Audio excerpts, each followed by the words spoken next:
Are you? OOTD. Look at all the balahibo ni Chuleta. Are you hungry? Hungry na. Okay, let us eat. Ulit-ulit na yung damit ko kasi ito na lang nasuot yung kasya sa akin. So,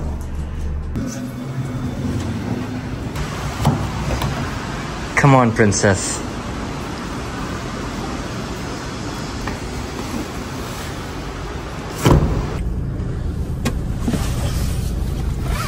I am so hungry. Are you? sakto lang kasi kumain naman ko ng breakfast. Ano kinain? Chicken pie. Yung galing sa DEC. Oo. Favorite ko yun eh. That meat pie. Chicken pie. Chicken and potato pie. Ito na yung last stretch natin. Hopefully, lalabas na si Baby Finn. So, being at the last stretch, we're gonna eat at this restaurant na parang it's a no-fail, hit the spot, everly, tamang English man. Consistently. Ever consistently. Yan. Ever consistent. Ever consistent steakhouse sa Rockwell. I'm sure alam niya na siguro kung ano to. For me, walang palya. You know, it's just good. It's honest to goodness. You know, special occasion type of restaurant. No? Diba? Na hindi ka mapapahiya. Hindi ka disappoint. Hindi talaga. Hindi talaga. Do you agree with me? I agree with you. And parang para sa isang restaurant, para siya maging institution, it has to be consistent. Yes. Tingin mo, ano bang qualifications for a restaurant to be an institution? I'm actually not quite sure, to be quite honest. So maybe let's ask our viewers about that. Okay. So comment down below what do you think is the criteria to become an institution. And how many years, right? Well, yung pupuntahan natin, in my humble opinion, institution yan kasi it withstood the test of time. And like what you said, it's been consistent ever since. And also, the service. The service has also been very consistent. It's like going to someone's house. They're so happy to receive you, to serve you, and to give you an experience. Speaking of institution, yan. Okay. Considered ba institution yan? Since Amber. 1988. 1988, no? Oo. Well, it has been consistent, to be quite honest. And it's been a go-to, di ba? Go-to rin siya ng pag may celebration, pag may okasyon, pag may pakain lang, di ba? Yung isang restaurant, hindi lang, example, Amber's, maliban sa masarap, it triggers or like nostalgia. Exactly. I guess siguro yun yung criteria for it to become an institution. Maybe. Kasi alam mo, may mga restaurants naman talaga na hindi ko sure kung masarap talaga siya, pero when I eat it, it really reminds me of my childhood. And it makes me feel good. Yeah. Diba? Yeah. And when it makes you feel good, parang saya ka. Correct. So it triggers the same parang feeling of like na masarap and masaya. So hindi ko talaga sure if sometimes. Kaya minsan sinasabi ko, diba, parang I don't know if it's really good or if it's just nostalgia. Speaking of nostalgia, Chicken House sa Bacolod. I'm sure lahat ng mga Ilonggo mag-agree sa akin. Diba? Ako personally, pag kumakain ako ng garlic rice nila, seryoso, hanggang ngayon, I'm 45 now, parang bumabalik ako to being 15. Really, like, naalala ko yung time na, yun, grade school pa lang ako. Grade school ba yung 15? Hindi ako sure. High school. High school na yun, babe. Okay, whatever. Basta, naalala ko yung nung may buhok pa ako. Naalala ko yung itsura ko nung naka-school uniform pa ako, kumakain ako ng garlic rice ng Chicken House. Anyway, fast forward to today. This place has also given us a lot of nostalgic experiences. And I have so many experiences here. You have? May mga dinate ka ba dyan? Meron. Mamaya ko na ikwento doon sa restaurant yung experiences. I'm sure ikaw meron ka rin, di ba? Ikaw, nakarami-rami ka siguro. Hindi naman. Ako, mga max 2. Minimum 1. Ikaw siguro 3. Of course not. Baka isa lang. Ang tagal na kasi ng restaurant na to. 17. I believe 17 years. Yung isang restaurant na for me, like, really reminds me of my childhood. And gusto ko siyang balikan. Aristocrat. Yeah. Aristocrat and Alex III. Yung chicken satay? Yung chicken barbecue. Chicken barbecue. With Java rice. Kasi I used to eat there with my angkong. And my angkong was Chinese, but he really, really loved the chicken barbecue. And he would take us there a lot. Ayaw ni Camille magpa-close up shot kasi laki na daw ng mukha niya. Nag-gain na ako ng more than 40 pounds. Hindi ko alam paano ko siya malulose after mga anak, pero sana naman. I will cook healthy food for you. Okay, you guys heard that, Yung totoong healthy, babe, Someone needs the steps. Sabi nila, you can tell how a person is like sa lakad nila. So this is my pregnant walk. Actually, ako nga, hindi conscious rin ako sa walk ko. I don't have the nicest walk. Hello, kumusta? Saan tayo?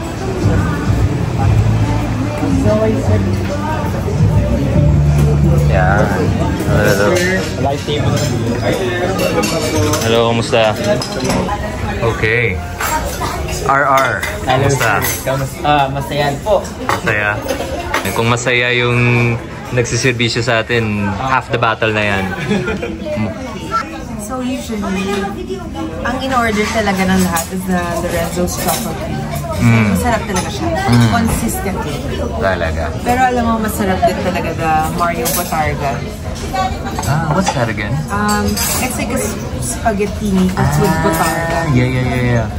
Pero maybe you should try the truffle today. Like, Okay. We'll get the Lorenzo's Truffle Cream.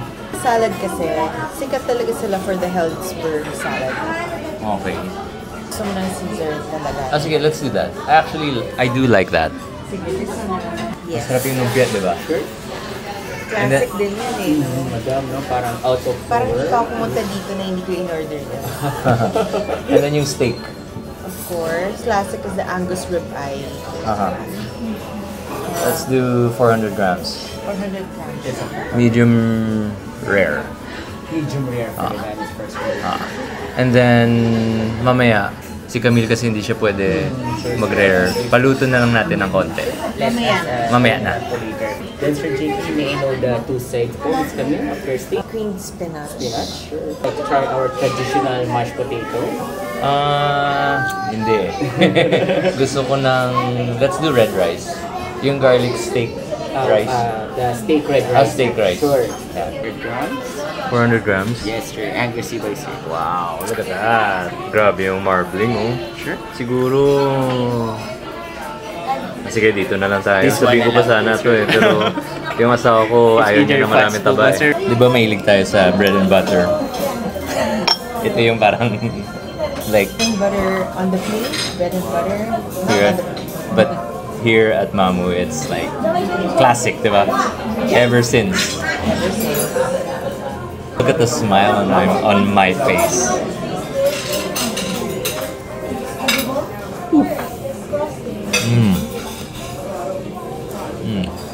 The bread is so gooey.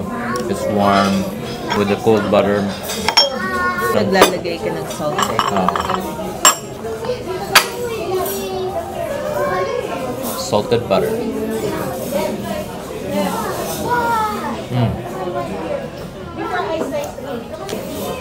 You have to try it. Anyway, kaon at Tasinio. Hindi ka pwede kumain ng Mamu kung hindi ka order nito. Tinapa spring rolls.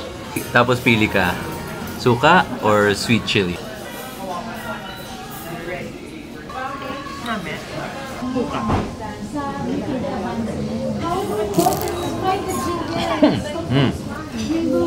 May banana. Banana heart, di ba? Puso ng saging, no? Puso ng saging, tinapa.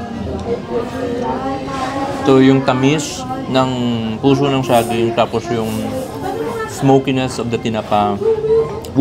Sarap. Parang nasa bahay ka ng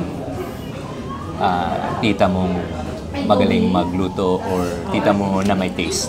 Na Ilongga. Oo. Parang literally nasa bahay ka ng isang Ilonggo. Which actually, yung mga may-ari nito, yung roots nila, Ilonggo. Serving your Healdsburg harvest salad. Enjoy! Ito nga, this is a Mamu classic as well. Ano yung memories mo sa salad na to? Marami. Well, the first mami talaga na kinainan ko, yung nasa Serendra pa kasi. So, doon yung first date mo? Hindi. Marami lang ang client calls doon before. So, naalala mo sa mo ko, dinala sa mga first few dates natin.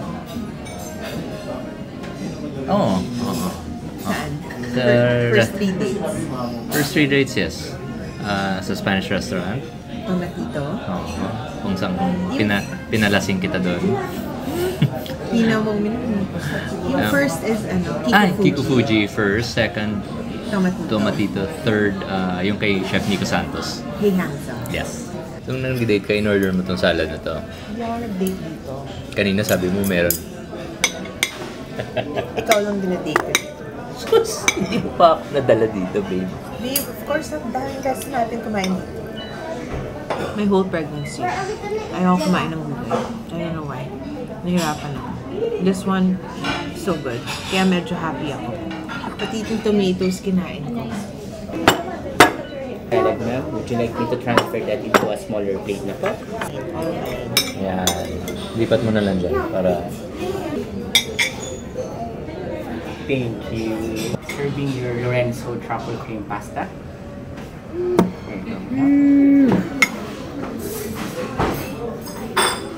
It looks so simple, but it's, again, a no-fail. Diba parang we had this pa in a friend's house recently. Wow, kahit na takeaway, masarap pa rin. Pero next time, babe, let's have the botarga din. It's really good also. Yeah. Very simple, very good. Alam mo mo- naman, I like food na very simple lang. Oo. Yan yung marching orders palagi sa bahay pag nagluluto ako. Kailangan very simple. Kailangan hindi ako lalampas ng more than 4 or 5 ingredients. Which is very, very hard for JP to do.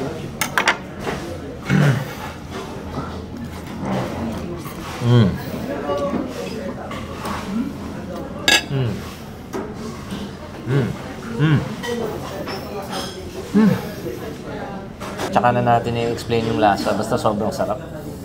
The pasta is cooked just Oh, right. beautiful. Al dente. Al dente. Seasoning, amazing. Balance of flavors. Simplicity. Yung ginamit na ingredients. Siguro ilan lang, 4, 5. Pero pinabalanse nila. Like, I can hear the sizzle. Ayan. Serving your Angus ribeye. Just careful lang po, don't touch the bake, it's hot plate. Your Angus ribeye 400 grams, medium rare. The done is to your liking. Very nice. Still cooking on the heat. You want to adjust the seasoning, we have our Italian sea salt and our homemade steak sauce. Enjoy! Mag-i-enjoy talaga kami. Thank you. This is the steak red rice Sobrang solid yung steak red rice. and your creamy spinach. Boom! So the thing is that I've never been to Italy, but it's in my bucket list. So sana makapunta tayong Italy before mag-tour si Finn. Para masama natin na libre pa yung flight.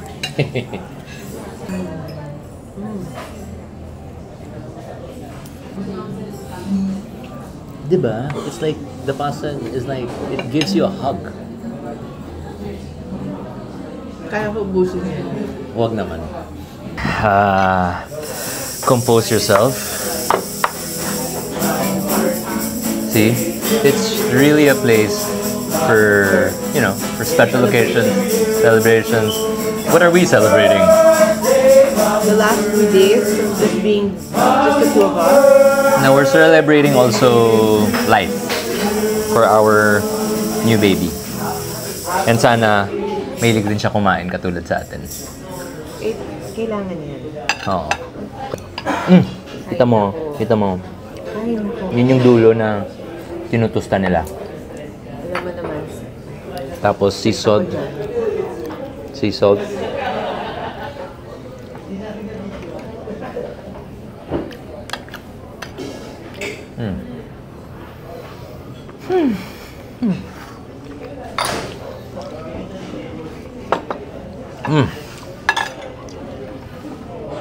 Steak rice. Look. May halong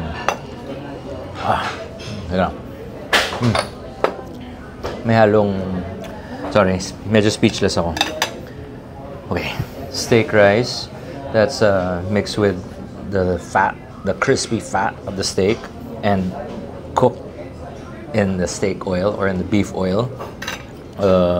Okay.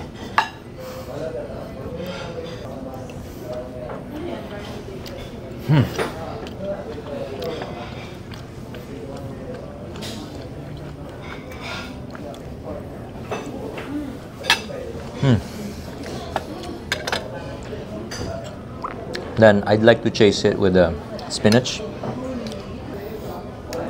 Amoy nutmeg. Parang very, very classic. Parang I guess yung mga classic na mga restaurants or classic recipes, classic cuisines, di talaga malalaos eh. Just as long na, again, consistent ka lang. Pero, to maintain consistency is, as we all know, very, very difficult. And hats off to these guys for being able to stay and remain consistent through the years. 17 years na kayo, no? 17 years. No easy feat. Same pa rin yung lasa. Ano, lately kumain ka sa Peter Luger in New York. How do you think it compares? I mean, do you think, like, what can you say about it? Parang this is our version of it. I mean, it's, you know, it's the usual. There's spinach, there's bread, there's pasta, good steak, dry aged as well. Almost the same like flavor. You can't. I guess I don't know. I can't compare. Peter Luger's Peter Luger, Mamu's Mamu. And what I like about it though is that it's, you know, it's distinctly its own. And may saying nga eh, through the years kasi, di ba? I mean, 17 years na to, maraming nang bumukas ng mga ibang steakhouse, maraming na-inspire sa ginawa nila. Pero may hashtag, di ba? Mamu pa rin. Mamu pa rin. And dun ako. I don't know. Parang we have tried a couple of steakhouses here in Manila. Pero dito pa rin tayo bumabalik eh. Yeah. Dito talaga walang palya. And yun nga eh, like I don't wanna eat here all the time because I want it to be special. Alam mo yan? Kasi pag inaaraw-araw, hindi naman araw-araw, pero pag nilinggo-linggo mo. Hindi talaga pwede araw-araw kasi yung cholesterol mo din. Kaya nga. Pag ilinggo-linggo mo to, or buwan-buwan, parang siguro ako mga once every 2 months para talagang deserving, worth it. Diba? Ikaw, how often would you eat here? Say, walang dietary restrictions. Okay, that's a different story. Baka mas madalas. You know I like my meat. You do, and I really feel bad for Camille because she can't have medium rare at the moment. Pero after you give birth, we will come back here and we will order a nice piece of rare steak. Thank you. Babe, sorry, may spinach ka kasi sa ipin. Wala na. Andyan pa rin. Wala. Sorry na lang. Hindi naman sa snooty ako or whatever. Pero, I really, really like my steak. Medium rare or rare. Ako hindi ko kaya rare. Hindi mo kaya rare. For me, medium rare na ako. I really like tasting the juice of the steak itself. I mean, if it's like really, really good steak, I guess so. I mean, this is good steak, pero I still like it. I like the char outside eh. I'm okay naman with medium rare. Ito na. Speaking of medium. Medium. Sige lang. Ay, masarap pa rin yan. Sige, pwede na. Thank you so much.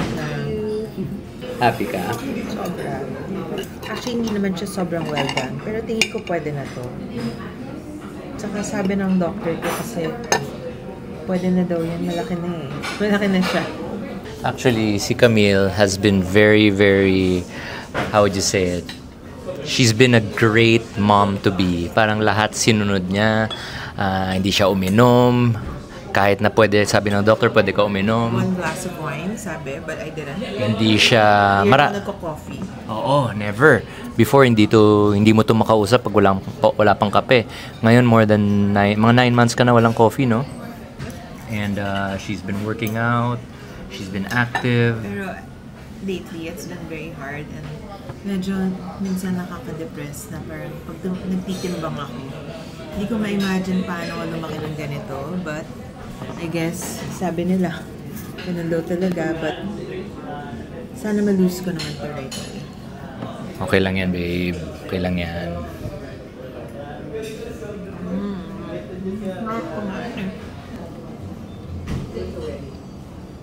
Kamusta, mami?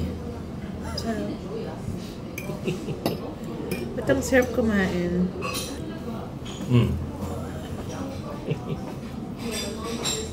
Si chef nandyan pa. Nagluluto. Hindi naman po siya. Tara, kamustahin natin. Nag-makeup pa si chef? Ayan. Freshen up. Freshen up. Pustiso, meron na. Hindi naman po, chef. Ayan. Chef, thank you Maraming salamat. Thank you, Maraming Sir salamat. JP. Thank you. Chef Bernard, asawa ko si Camille. Masarap yung aming experience ulit dito sa Mamu. Maraming salamat. Oo nga, yung unang nakikmeet kita nag-check kayo, pasarap. May laban kami sa Petrolo, you said before. Talaga? Oo. So, teka lang, chef. Ilang years ka na nagtatrabaho dito sa Mamu? 13 years. 13 years na.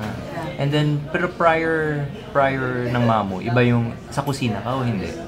Hindi.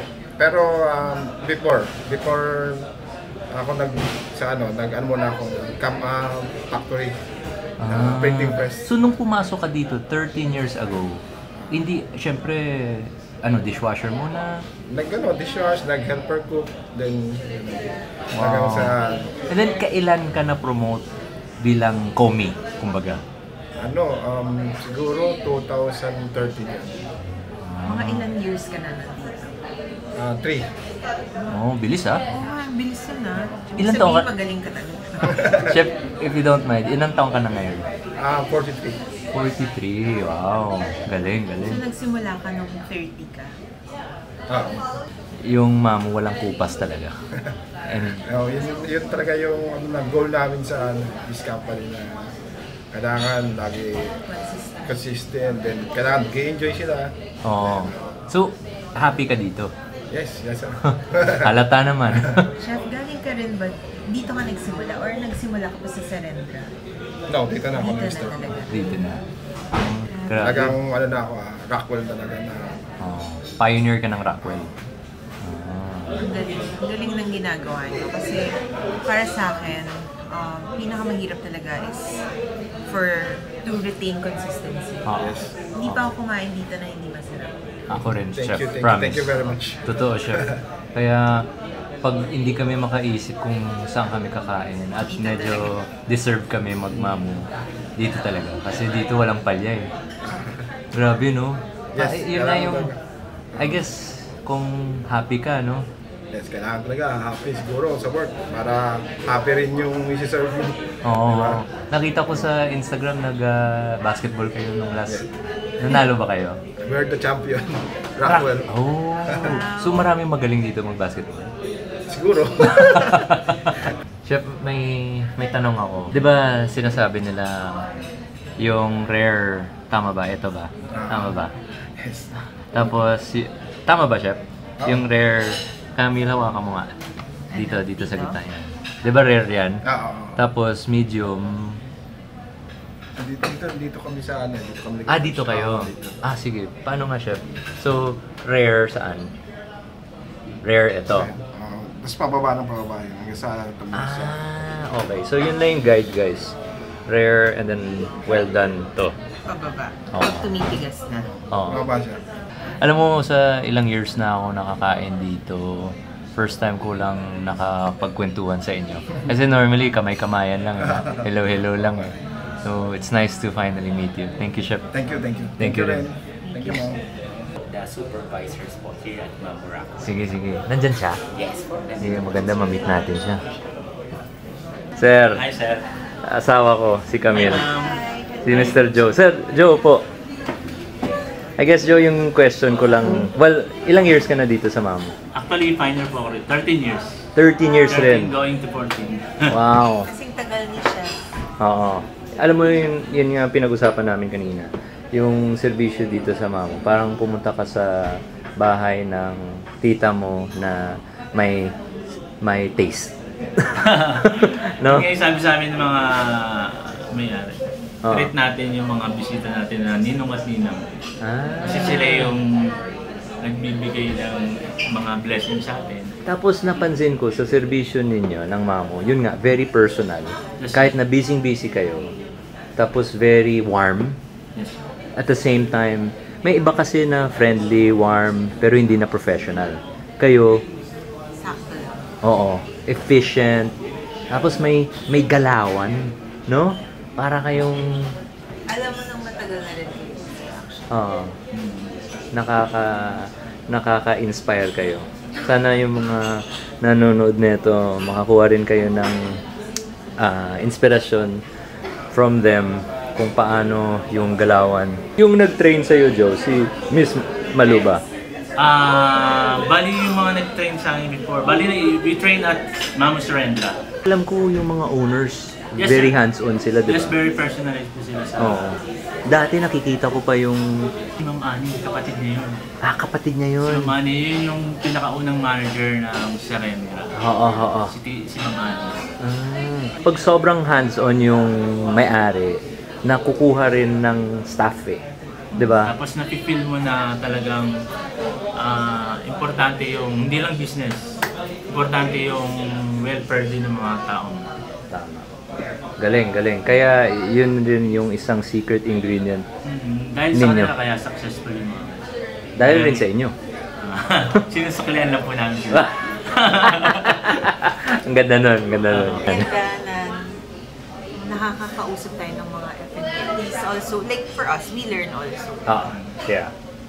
Hindi lang to, I guess, kumbaga, oo, nag-vlog tayo, share natin. Pero at the same time, maganda rin na yun, nag-uusap-usap tayo. Kasi kung walang ganito, hanggang order lang tayo eh. How's your meal? You know, hirap rin mag-uusap. Iba kasi parang robot lang. Tama. Marami. Maraming ganun. Maraming ganun. Antayin ka lang, tawagin ng Oo. customer.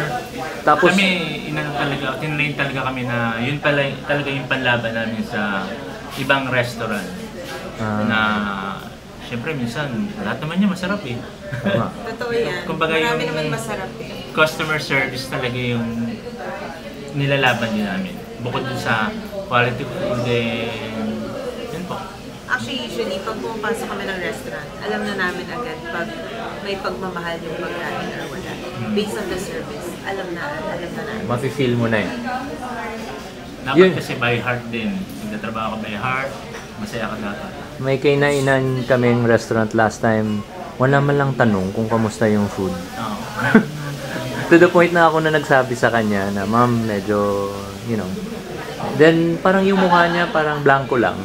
Doon, parang ako naman bilang customer, medyo mahapdi. Kasi, syempre, gumastos ka, kakain ka ng gusto mo kumain na masarap, tapos, parang hindi ka natamaan, or hindi mo nakuha yung gusto mo. Ang dali sabihin na consistent is key, pero underneath consistency, maraming layers. Marami kang kailangan gawin para ma-achieve mo yung ultimate. Mahirap ang consistency. At saka mahirap gawin yung ganitong trabaho araw-araw. Kahit na yung, yung pagod na pagod ka na. Tama kailangan kahit pagod ka. Kailangan pinigay mo. Uubos ka rin. Minsan papasok yung, hindi mo alam kung kailan mag-compete kasi minsan alam mo perfect na lahat. Kaya hanggat hindi sila lumalabas ng store, hindi pa tapos yung duty mo. Dapat lumabas sila na, pumasok silang masaya, dapat lumabas sila ng masaya rin. Ganda. Amen. Ayun yung boss. Oh. Dahil sa kanila, magaling mga to. Okay, salamat mamu. Maraming salamat. Ayun mga boys natin.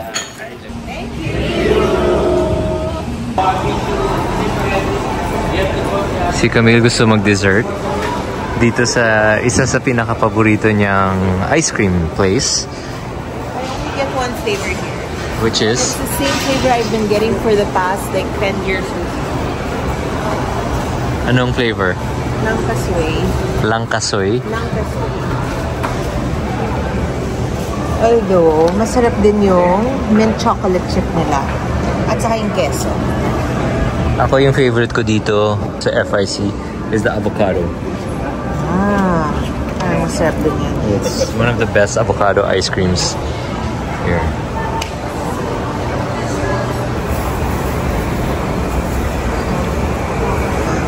Get your book. No worries.